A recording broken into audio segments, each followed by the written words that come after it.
5 సార్లు IPL champions అయిన Chennai super Kings ప్రస్తుతం గడ్డు పరిస్థితులను ఎదుర్కొంటోంది. ఈ సీజన్ లో ఆ జట్టు ఇప్పటి వరకు ఆడిన 6 మ్యాచ్ల్లో కేవలం ఒకే ఒకటి గెలిచి పాయింట్ల పట్టికలో చివరి స్థానంలో ఉంది.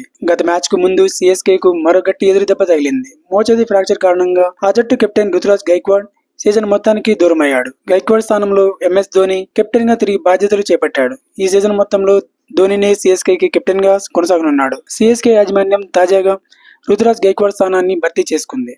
ముంబై చెచ్చర్ పిడుగు ఆయుష్ మాత్రేను జట్టులోకి తీసుకుంది. రుతురాజ్ ప్లేస్ కోసం సిఎస్కే మేనేజ్మెంట్ మాత్రేతో పాటు పృథ్వీ షా, ఊర్విల్ పటేల్, సల్మాన్ నిజార్ పేర్లను పరిశీలించినప్పటికీ చివరికి మాత్రేకి ఓటు వేసింది. మాత్రేను సిఎస్కే 30 లక్షల బేస్ ధరకు సొంతం చేసుకుంది. మాత్రే ఈ సీజన్ మెగా వేలంలో పోటీ పడినప్పటికీ ఏ ఫ్రాంచైజీ అతన్ని కొనుగోలు చేయలేదు.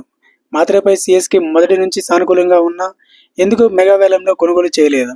గతేడాది సిఎస్కే మాత్రేను ట్రయల్స్ కూడా పిలుచుకుంది. మాత్రేను వీలైనంత త్వరగా జట్టులో చేరాలని సిఎస్కే మేనేజ్మెంట్ కబురు పెట్టినట్టు తెలుస్తోంది. ఎల్ఐజీతో మ్యాచ్ కోసం సిఎస్కే ప్రస్తుతం లక్నోలో ఉంది. ఈ మ్యాచ్ ఇవాళ రాత్రి జరగనుంది. అయితే ఈ మ్యాచ్ కు మాత్రే అందుబాటులోకి వచ్చే అవకాశం లేదు. ఏప్రిల్ 20న సిఎస్కే ఆడబోయే తదుపరి మ్యాచ్ కు మాత్రే అందుబాటులోకి రావచ్చు. కుడి చేతి వాడడం ఓపెనింగ్ బ్యాటర్ అయిన మాత్రేకు ముంబై క్రికెట్ సర్కిల్ లో మంచి గుర్తింపు ఉంది. మాత్రే ముంబై తరపున అతి తక్కువ మ్యాచ్లు ఆడిన టాలెంటెడ్ ఆటగాడిగా పేరు గడించాడు. మాత్రే 9 ఫస్ట్ క్లాస్ మ్యాచ్ల్లో 2 సెంచరీలు, ఒక హాఫ్ సెంచరీ సాయంతో 504 పరుగులు చేశాడు. 7 లిస్ట్ ఏ మ్యాచ్ల్లో 2 సెంచరీల సాయంతో 458 పరుగులు చేశాడు. గతేడాది అక్టోబర్లో ఫస్ట్ క్లాస్ క్రికెట్ లోకి అరంగేట్రం చేసిన మాత్రే అతి తక్కువ కాలంలోనే టీమిండియా మెటీరియల్ గా ముద్ర వేసుకున్నాడు.